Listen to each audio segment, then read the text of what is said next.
जब तक आप अपनी दिशा नहीं बदलते आपकी दशा कभी नहीं बदल सकती। दशा बदलने के लिए दिशा का बदलना आवश्यक है। आप सहमत है इस बात से? यस। हाँ जी, यस। तो क्या हुआ, मैंने अपना कुछ यहाँ पर लिखा हुआ है कि मेरे दादाजी जो है वो किसी जमाने में टीचर हुआ करते थे। अपने जमाने में वो हमारा गांव जो है सिद्धपुर गुजरात के अंदर, वो वहां के टीचर हुआ करते थे। लेकिन जब वो टीचर थे और उनकी तनख्वाह 8-9 रुपया हुआ करती थी, तब उनको ये लगने लगा कि टीचर की नौकरी में मजा नहीं है। तो उन्होंने मेरे पिताजी को ये बोला, मतलब उनके बेटे को, मेरे पिताजी को ये बोला कि ये काम कर, तू पढ़ने के लिए बंबई चला जा और तू कॉमर्स ग्रेजुएट बन ताकि तू अकाउंटेंट का नौकरी कर पाए। क्योंकि उनको किसी ने हवा फैला दी थी कि तुम अपने बेटे को अकाउंटेंट बनाओगे तो अकाउंटेंट में अच्छी तनख्वाह मिलती है। तो उन्होंने मेरे पिताजी को बना दिया अकाउंटेंट। जब मेरे पिताजी बंबई में पढ़ाई खत्म करके अहमदाबाद में आए शादी के बाद में, और अहमदाबाद की एक कंपनी है मेस प्रोडक्ट्स बोल के, जो स्टार्च और ग्लूकोज बनाने का काम करती है, उसमें उन्होंने जब नौकरी शुरू की तो उनकी पहली तनख्वाह थी 125 रुपए। जब उनके हाथ में 125 रुपया आया तो उन्होंने उस दिन ये तय कर लिया कि मैं अपने बेटे आनंद को अकाउंटेंट नहीं बनाऊंगा। और उन्होंने बचपन से मेरे को बताना शुरू किया कि बेटा तू इंजीनियर बन, तू इंजीनियर बन, तू इंजीनियर बन, ताकि नौकरी अच्छी मिलेगी और तनख्वाह अच्छी आएगी। ये उनको किसी और ने बताया और उन्होंने मेरे को बोल बोल के बना दिया इंजीनियर। जब मैं 1996 में इंजीनियर बना और 27 जगह पर इंटरव्यू देने के बाद में 28वें आदमी ने मेरे को 1200 रुपया तनख्वाह दिया, उस दिन मैंने डिसाइड किया कि मैं अपने बेटे को इंजीनियर। ये 95% वाला आदमी पूरी जिंदगी वो काम करता है जो वो अपने बेटे से करवाना नहीं चाहता। मतलब अगली पीढ़ी ने जो काम किया उसका बेनिफिट नेक्स्ट जनरेशन को नहीं मिलता। मेरे पिताजी ने पूरी जिंदगी ऐसी कुर्सी पर बैठ के काम किया जो कुर्सी उनकी रिटायरमेंट पे वो मेरे को दे नहीं सकते थे। मेरे दादाजी ने पूरी जिंदगी ऐसी कुर्सी पे बैठ के काम किया जो कुर्सी वो रिटायरमेंट के बाद मेरे पिताजी को नहीं दे सकते थे। मेरे पिताजी ने जब रिटायरमेंट लिया तो उनकी तनख्वाह थी 12,000 रुपए, लेकिन मेरे को मेरा करियर कहां से शुरू करना पड़ा? 1200 रुपए से।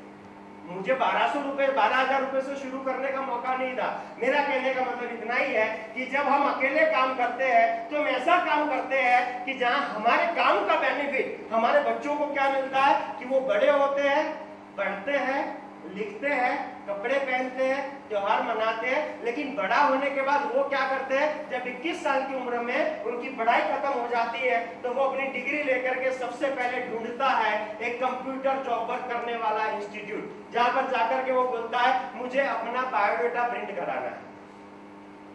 फिर वो बायोडाटा प्रिंट करा करके वो क्या करता है, फिर वो ढूंढता है कोई कॉपी मशीन वाला आदमी, जेरोक्स मशीन वाला आदमी, और उसको बोलेगा इसका 10 कॉपी निकालो, और वो अपना बायोडाटा 10-10 जगह पर फैलाता है। यही काम मेरा बेटा भी करता है। वो भी 20 साल तक बहुत अच्छी पढ़ाई करता है, लेकिन वो फिर बाद में वो भी निकलता है कंप्यूटर में बायोडाटा बनाने के लिए, वो भी जेरोक्स निकालता है, वो भी बांटता है। माय डियर फ्रेंड्स, मेरा कहने का ये मतलब है कि इस कैटेगरी का आदमी वो काम करता है कि उसको लगातार अपनी करियर खुद बनानी पड़ती है, क्योंकि मेरे दादाजी ने अकेले काम किया, मेरे पिताजी ने अकेले काम किया, मैं भी अकेला काम करता हूँ, मेरे बेटे को भी मुझे अकेला ही काम करना पड़ेगा। मैं आज एक सवाल पूछना भूल गया आप लोगों से।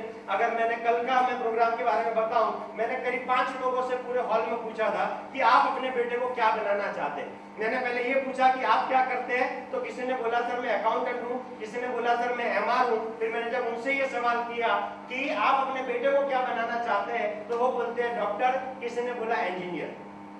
मतलब एमआर का काम अच्छा नहीं है फिर भी तुम कर रहे हो। ये आदमी पूरी जिंदगी अपने को अच्छा नहीं लगने वाला काम करता है और बच्चों को बताता है कि तुम्हें ये बना। जबकि 5% वाला आदमी क्या काम करता है? 5% वाले आदमी के दादाजी ने किसी जमाने में एक 10 लोगों का छोटा सा कंपनी शुरू किया था।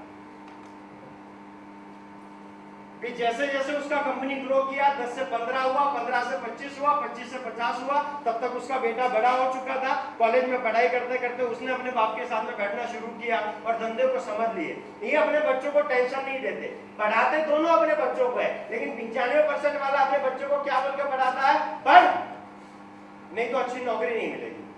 ये 5% वाला ये टेंशन नहीं देता कि तू पढ़ाई इस कारण से मत कर कि अच्छी नौकरी करनी पड़ेगी। अगर इसका टीचर, इसके बेटे का टीचर घर पे आता है कि आजकल आपके बेटे का ध्यान पढ़ने में नहीं है तो वो सामने से बोलता है मैंने कौन सा मेरे बेटे को कोई टीचर बनाना है या इंजीनियर बनाना है, बस ये थोड़ा सा धंधे का हिसाब किताब समझ ले बहुत है, आप टेंशन मत लो, इसको मैथमेटिक्स बढ़िया पढ़ाओ, बाकी मैं देख लूंगा, इसको कहीं नौकरी करने जाना नहीं है। तो ये सीधा क्या करता है, अपने बेटे को अपनी बगल वाली कुर्सी में बिठाता है, धंधा सिखाता है, और जैसे ये आदमी दुनिया से ऊपर गया उसका बेटा उस कुर्सी पर बैठ जाता है। अब इसको नीचे से शुरू नहीं करना पड़ता, ये वहां से शुरू करता है जहां से उसके पिताजी छोड़ के गए थे।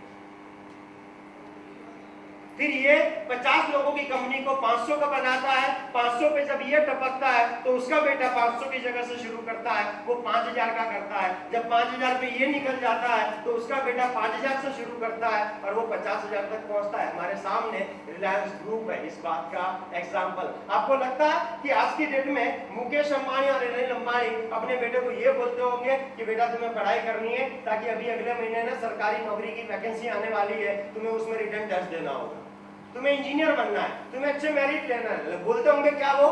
क्यों नहीं बोलते मालूम? उनको आज क्यों नहीं बोलना पड़ा? क्योंकि उनके बाप ने किसी जमाने में डिसाइड किया था टीम बनाने का, उनके बाप ने किसी जमाने में डिसाइड किया था संगठन बनाने का। दोस्तों मैंने भी 6.25 साल पहले डिसाइड किया कि मैं भी अपने बेटे को इस कारण से नहीं पढ़ाऊंगा क्योंकि उसको 1200 रुपए की नौकरी के लिए बायोडाटा बनाना पड़े। मैं ऐसा काम करूंगा कि मेरी बनाई हुई टीम मेरी अगली जनरेशन के लिए काम करेगी और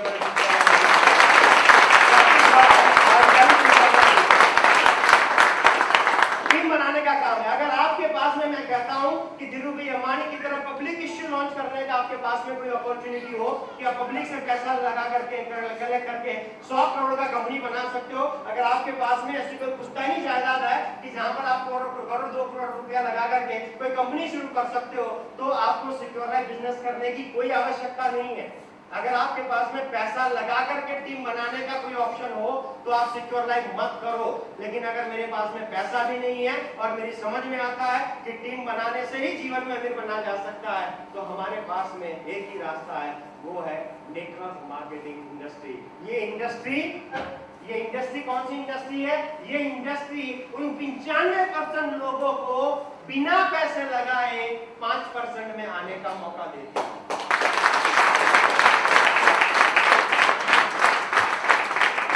इसी कारण से जरूरी है